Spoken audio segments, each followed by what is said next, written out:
ওমা, এখানেই তো ওরা কাজ করছিল, গেল কোথায় সব? মনে হয় বাজারে গেছে। যাই হোক, কাজ ভালোই হচ্ছে দেখছি। আপনার যন্ত্র বানানো সার্থক। মানুষের উপকারে লাগলে ভালোই লাগে। এই যে নিধু বণিক, এই সবাই কোথায়? আমি তো রঙের বস্তা নিয়ে বাজারে পৌঁছে এলাম। তোমাকে কোথায় দেখেছি ঠিক মনে করতে পারছি না। আপনি?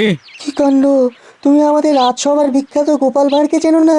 ও, নাম শুনেছি, চাক্ষুষ প্রথম দেখলাম।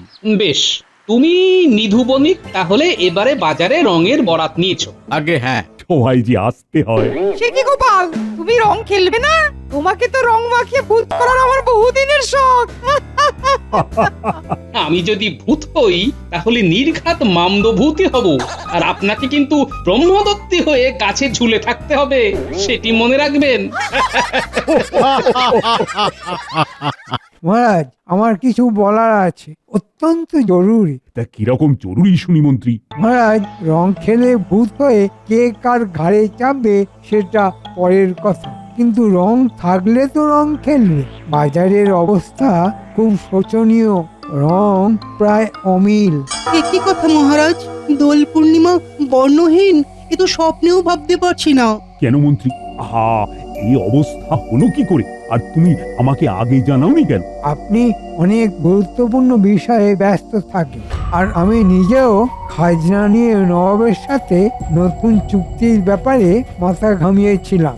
অত চিন্তায়, কাজের চাপে আমার নিজের মাথার চুল ছিঁড়তে হয়। তাহলে কি এবার রং একেবারেই অমিল? আসলে রং আর আবির যেসব ফুলের রেণু দিয়ে তৈরি হয়, এইবার সেই সব ফুল কম ফুটেছে, কারণ রং তো বাইরে থেকে আমদানি করতে হয়। ফলে অতিরিক্ত দামের জন্য আমাদের ব্যবসায়ীরা রং আনেনি। তাহলে উপায়? গোপাল, তোমার কোন উপায় জানা আছে নাকি? মহারাজ, উপায় আমি বার করেও ফেলেছি। আমাদের বিজ্ঞানী নতুন সুবাসযুক্ত অসামান্য রং আর আবির আবিষ্কার করেছেন। তাই নাকি? বলো কি হে বিজ্ঞানী? আগে মহারাজ, আমি কিছুটা আবির নিয়ে এসেছি, আপনি এর সুগন্ধ যাচাই করুন। এসো বিজ্ঞানী, এদিকে এসো, এদিকে এসো। এই ঝোলার মধ্যে সেই সুগন্ধি আবির আছে মহারাজ।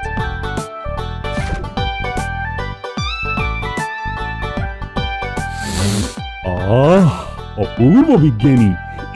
এটা কি ফুলের রেণু? মহারাজ, এটি কোনো ফুলের রেণু দিয়ে তৈরি নয়, বরং কিছু লতা গুল্মের রসের সাথে আমি এক প্রকার রসায়ন মিশিয়ে এই আবির বানিয়েছি। মহারাজ, আমি একটু গন্ধ শুঁকি। যে চাইবে সেই শুঁকে দেখতে পারো। আমার প্রয়োজন নেই মহারাজ, আমি এই গন্ধ জানি। গোপাল, তুমি আমার একটা চিন্তা দূর করলে, তোমাকে অসংখ্য ধন্যবাদ। তোমার আর বিজ্ঞানীর দুজনেরই কিন্তু পুরস্কার প্রাপ্ত। কিন্তু মহারাজ, এইটুকু আবির নিয়ে কি হবে? হ্যাঁ মহারাজ, এর চিন্তার কিছু নেই, আমার কাছে যন্ত্র আছে। খুব কম সময়ে অনেক রং, আবির, এই গন্ধ সমেত তৈরি করে ফেলা যাবে, শুধু দুজনকে লাগবে। অভিনব, চমৎকার! দুজন? তাহলে এক্ষুনি বড়টা ঘটাকে তলব করতে হচ্ছে। মহারাজ, কোনো চিন্তা করবেন না। মহারাজ, আমি দুজনকে নিয়ে একটু পরেই বিজ্ঞানীর কক্ষে যাচ্ছি। মন্ত্রী কিছু ধান্দা করছে মনে হচ্ছে। আমি বেশ বুঝতে পারছি। ঠিক আছে, ঠিক আছে, আমি ব্যবসায়ীদের কোনো ক্ষতি করতে চাই না। রং এবার কিন্তু সবাইকে বাজার থেকেই কিনতে হবে। যথা আজ্ঞা মহারাজ। বুঝলি ঘটা, এইভাবে চুরিচামারি করে আর দিন চলছে না। যা বলেছিস, ওই মন্ত্রী মশাইও আমাদের জন্য কিছুই করলো না। নিজের কাজ হাসিল হলে আমাদের সব ভুলে যায়। আমাদের মনে হচ্ছে বাকি জীবন ওই চাষবাস করেই খেতে হবে। এই এই কে? আরে বাপ রে, সিধু ডাকাত! এই প্রণাম ওই ডাকাতে সর্দার। ওঠ ওঠ ওঠ, অত আর গড় করে প্রণাম করতে হবে না। তোদের কথাই শুনছিলাম, মনে হচ্ছে নিজের কথাই শুনছি। মানে আমি ডাকাতি ছেড়ে দিয়েছি, এখানেই থেকে যাব, কিন্তু কি করব সেটা বুঝতে পারছি না। সিধু ডাকাত ডাকাতি ছেড়ে দিয়েছেন কেন প্রভু? আরে ধুর ধুর, একা একা ডাকাতি হয় নাকি? এখনকার নতুন যারা এসেছে তাদের কোথায় দম আছে আমার মতো? তা ঠিক, আপনার নামে তো বাঘে গরুতে এক ঘাটে জল খায় তো। হ্যাঁ, এখন সে বাঘও নেই আর গরুও নেই আর ঘাটে জলও নেই। গরু কেন? ওই তো মাঠে চড়ে বেড়াচ্ছে। আহ বটা, চুপ কর। ছিচকে চোরেদের ওই একটাই সমস্যা, ওদের মাথায় বেশি কিছু ঢোকে না। শুধু আমি যেটা বলছি সেটা মাথায় ঢুকলেই হবে। নমস্কার, নমস্কার সিধু ডাকাত। আমি ছিচকে চোর নই, আমার মুশকিল আসান হলে তবে নমস্কার, না হলে এক কপে ঘ্যাসাং করে মুন্ডু কেটে উড়িয়ে দিতে পারি। ওরে বাবা রে, আমি তো সবার মুশকিল আসানি করি। এবার কিন্তু দোল পূর্ণিমাতে আমাকে একটা রঙিন শাড়ি দেবে, এই বলে দিলুম। হ্যাঁ, রঙিন শাড়ি? আহ গিন্নি, এখন যাও দেখি, আমি একটু বিশেষ চিন্তা করছি, বুঝলে? শাড়ি চাই, না হলে সোজা বাপের বাড়ি চলে যাবো। একা একা রং মেখে সং হয়ে বসে থাকবে। হ্যাঁ, এ তো মহা জ্বালা। মন্ত্রীমশাই, আপনি বাঁচালেন আমাদের। কাজ চাইছিলাম, তাহলে এই কাজই করি। আমি কি করব? তোমার তো বড় কাজে ঘটার ঘটা রং আর আবির বানাবে। তোমার জন্য বাজারে জায়গা করে দেবো, কাল থেকেই সেখানে বসবে, তুমি বিক্রি করবে। বেশ, সবাই মনে রেখো, এই কাজ আমি পাইয়ে দিচ্ছি। যা লাভ হবে তার 50% আমার, আর বাকি তোমরা তিনজনে সমান ভাগে ভাগ করে নেবে, তাতে প্রত্যেকেই যথেষ্ট পাবে। বলো রাজি? রাজি? রাজি।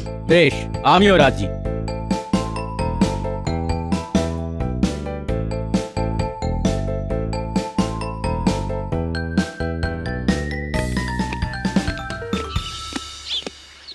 কি বিজ্ঞানী, তোমার আবিষ্কার তো একবারে চারিদিকে হই হই ফেলে দিয়েছে।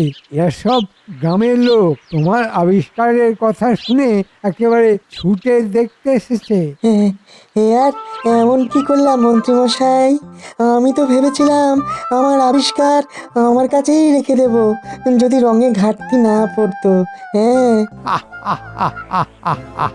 গোপাল একটা হাততালে পুরস্কার পেয়ে যাবে। কাজ করলে তুমি, গোপাল পাবে পুরস্কার। কিনা দূরদৃষ্টি আছে। হ্যাঁ, এই গোপালই তো আমাকে উৎসাহ দিয়েছিল।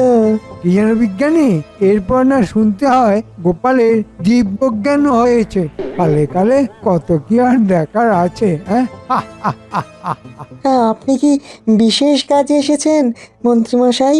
নিশ্চয়, আমার কত কাজ। এই যে এই দুজন, হুম, এদেরকে তোমার যন্ত্র দিয়ে শিখিয়ে দাও কিভাবে রং আবির বানাবে, কারণ এরাই তো বানাবে, আর খুব তাড়াতাড়ি। হুম, আর এ কি করবে? এ হচ্ছে নিরুবণী, বাজারে রং নিয়ে বিক্রি করবে। বেশ, আমি এখনই ব্যবস্থা করছি। তবে কিছু গাছের পাতা আর লতা গুল্ম লাগবে। কোনো চিন্তা নেই, তুমি বলবে, এরা সব করে দেবে।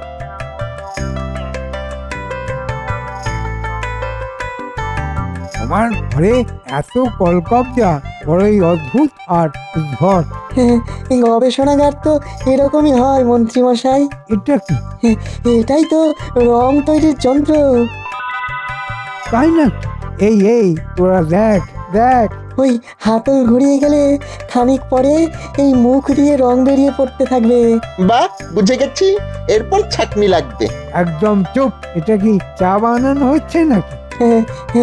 এই রঙে এরপর সুগন্ধি দিতে হবে, সে তরল এইখানে। বাহ, চমৎকার। আচ্ছা, ওই শিশিতে কি আছে? ওরে বাবারে, ওই শিশির তরল ভুলেও এই রঙে মেশাবেন না। কেন? ওই শিশির তরল যে রঙে দেওয়া হবে, সেই রং যদি কেউ মাখে, তাহলে তার সারা গায়ে বিষের ফোঁড়া বেরোবে। তাই নাকি? চমৎকার। আমি ঠিক এইরকমই কিছু একটা চাইছিলাম। গোপাল, তোমার জন্য আমার রঙিন পুরস্কার খুব শীঘ্রই তৈরি হবে।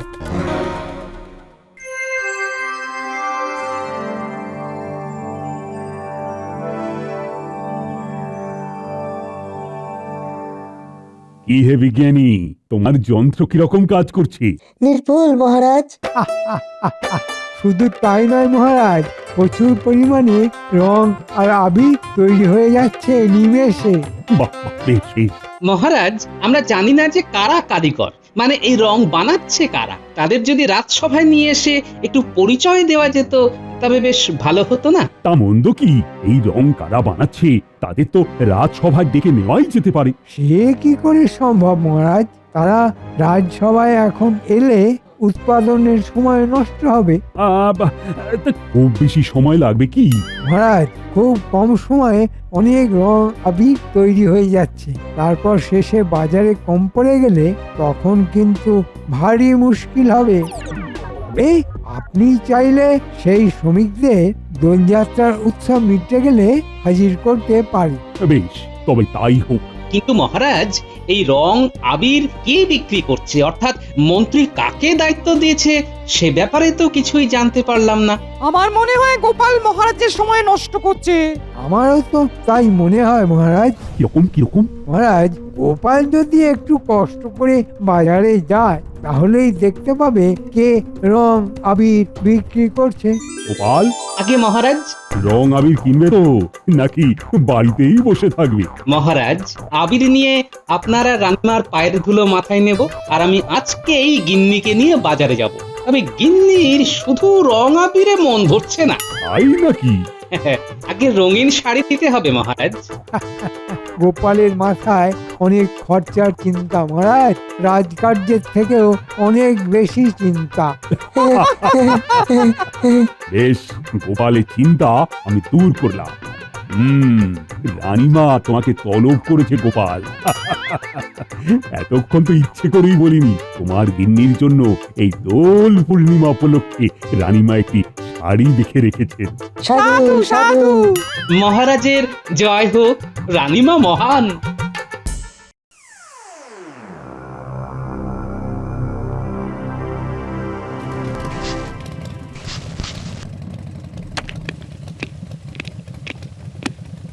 কতটা হলো? এই বস্তা প্রায় ভরে এসেছে। এই নিয়ে 10 বস্তা হয়ে গেল। খুব ভালো, শুধু এই বস্তা নিয়ে যাও, এভাবে আরো 10 বস্তা হয়ে যাবে। তোরা চল মাঠের ধারে, জরুরি কথা আছে। এখানে যখন তখন বিজ্ঞানী চলে আসতে পারে, এখানে ওই গোপন কথা বলা যাবে না।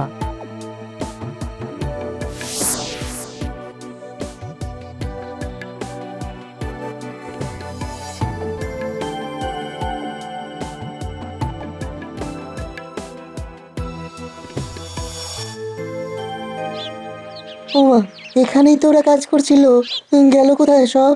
মনে হয় বাজারে গেছে। যাই হোক, কাজ ভালোই হচ্ছে দেখছি। আপনার যন্ত্র বানানো সার্থক।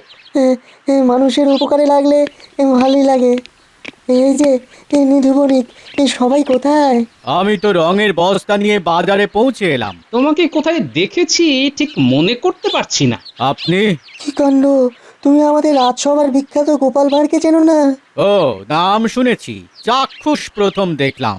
বেশ, তুমি নিধু বণিক, তাহলে এবারে বাজারে রঙের বরাত নিয়েছো। আগে হ্যাঁ। কিন্তু একই কথা, তোমার সাথে কোনো লোকবল নেই, তোমাকে নিজে বস্তা নিয়ে বাজারে যেতে হচ্ছে। ছিল ছিল, অনেক ছিল, সবাই সমুদ্রে ডুবে গেছে, আমি একা ভেসে ভেসে এসেছি। বলো কি, কি কাণ্ড বিজ্ঞানী, দেখেছো? এমন একজনকে মন্ত্রী খুঁজে পেল না, মন্ত্রীর দূরদৃষ্টি আছে।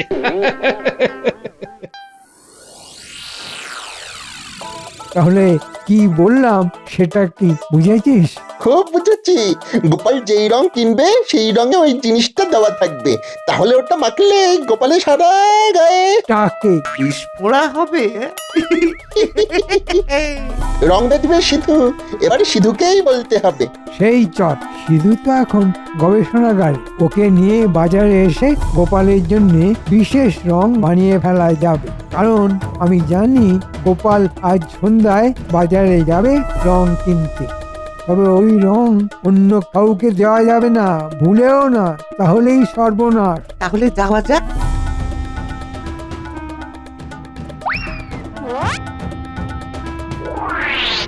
সব শুনে নিয়েছি, এক্ষুনি দাদুকে খবর দিতে হবে। ওরে বাবা, এ তো ভয়ঙ্কর কাণ্ড রে। বাপ রে বাপ, গোপাল দাদুরটাকে বিস্ফোরা।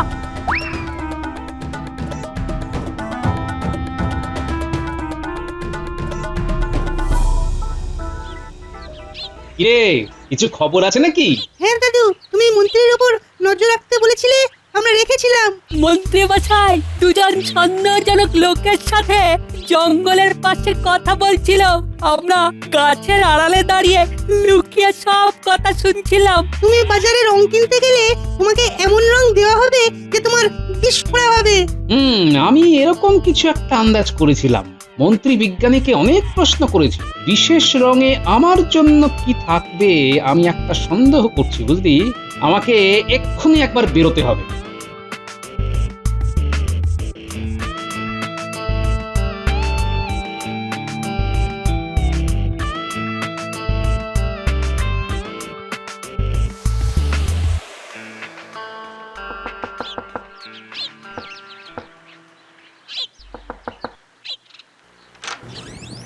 কি ব্যাপার, গোপালে অসময় মন্ত্রী মশাই তো বাড়ি নেই।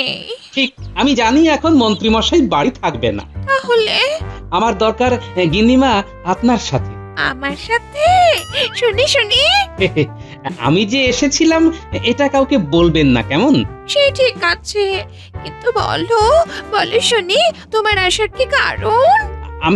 আমি বলছিলাম আপনি তো সাজতে ভালোবাসেন, তা আজ চলুন বাজারে। সে কি, তাহলে তো সবাই জেনে যাবে যে আমি বাজারে গেছি। আহা, ঘোমটা দেওয়া থাকলে কেউ বুঝতে পারবে না। আপনার মনের মতো জিনিস কিনবেন আর সুন্দর রং কিনবেন। বাহ, তোমার দারুণ ভাবনা। বাহ, আপনি দারুণ সেজে মন্ত্রীকে রং মাখাবেন, একেবারে দোলের দিন রাজার সামনে। সবাই চমকে গিয়ে ভীষণ বাহবা দেবে, মন্ত্রী মশাইও দারুণ খুশি হবেন। খুব ভালো বলেছ গোপাল, আমি আজকে সন্ধ্যাবেলা যাবো তোমার সাথে। হ্যাঁ।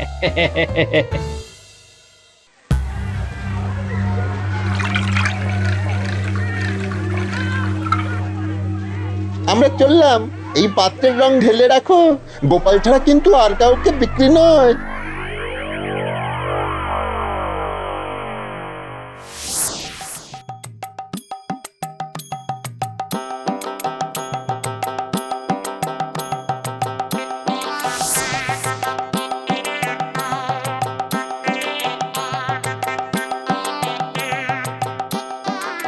রং নিচ্ছি, কেমন? হ্যাঁ, দাও নিধু বণিক, রং কিনতে এসেছি। কতটা দেব? এই পাত্রে যা আছে সবটাই দিয়ে দাও। বেশ বেশ। আপনি নিধু বণিক তো না? হ্যাঁ। আপনার সাথে একজনের ভীষণ মিল খুঁজে পাচ্ছি। তার নাম ছিল সিধু, জানি না এখন কোথায় আছে, হয়তো মরে টরে গেছে।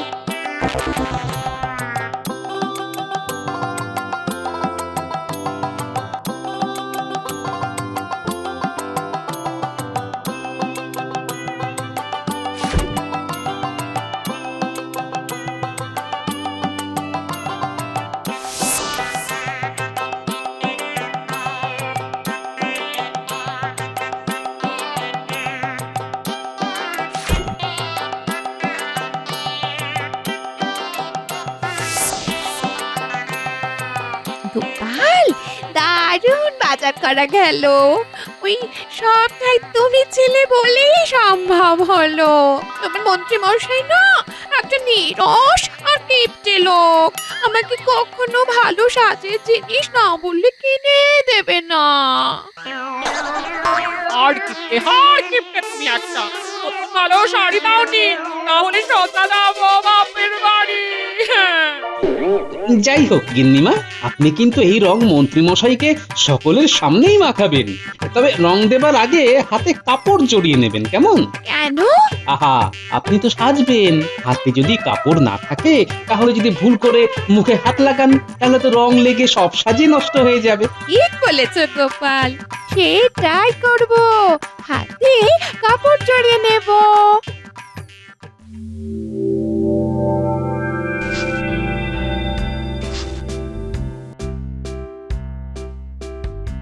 কই গোপাল, তোমার গিন্নি কই? ও একটু লজ্জা পাচ্ছে আসতে। আমার গিন্নি সকাল সকাল হাজির হয়ে গেছে মহারাজ। মহারাজ, রানীমা, আপনাদের চরণ তলে আবির দিয়ে ধন্য হই। না, কথা ছিল অন্য কিছু। কি কথা গোপাল? মহারাজ একটু সবুর করুন, এক্ষুনি দেখতে পাবেন। বেশ, কি মহারাজ দেখুন কি অবস্থা, হ্যাঁ? ওরে বাবা রে, ওরে গেলাম রে, ওরে বাবা রে। কি হলো মন্ত্রী? এই সর্বনাশ, এ তো আমার গবেষণাগারের বিষাক্ত তরলের প্রভাব। রঙের মধ্যে এটাকে মেশালো। এ কি করে সম্ভব? আমি তো গোপালের সাথে বাজারে গিয়ে রং নিয়ে এসেছি। আরে কি হচ্ছে আমি তো কিছুই বুঝে উঠতে পারছি না। ওরে বাবা রে, ওই সিঁদুর ডাকাত শয়তান এই তরল মিশিয়ে গোপালকে বিক্রি করার কথা ছিল। বুঝলেন মহারাজ, আমি রং কিনে এই রং মাখলে আজ আমার এই অবস্থা হতো, কিন্তু আমার গিন্নিমাকে ঘোমটা পরিয়ে বাজারে নিয়ে গিয়েছিলাম যে সিধু ডাকাত বুঝতে না পেরে ওই বিষাক্ত রং আমার হাতে দেয়। ও শয়তান গোপাল, তোর পেটে পেটে এত চালাকি। ও সব বুঝতে পেরেছি। মন্ত্রী সুস্থ হলে আপনি ওকে উপযুক্ত শাস্তি দেবেন। সে তো 100 বার। কি চিঠি মন্ত্রী, তোমার পাপের ফল তুমি এবার বুঝতে পারছো তো? পেয়াদা শিগগির ওই সিধু ডাকাত আর তাদের সঙ্গী জানি মহারাজ, বটা আর ঘটা সব কটাকে বেঁধে নিয়ে এসো। এই রং ওদেরও মাখানো হবে। ঘটা রে, পালা, পালা, এ বাবা, পালা, বাবা। ওই দেখুন মহারাজ, একটু দূরেই ওরা ছিল, সব দেখে এখন পালাচ্ছে। গোপালের শুধু দূরদর্শিতা নয়, একই সাথে উপস্থিত বুদ্ধিও আমি প্রশংসা করছি। জয় গোপালের জয়, জয় গোপালের জয়।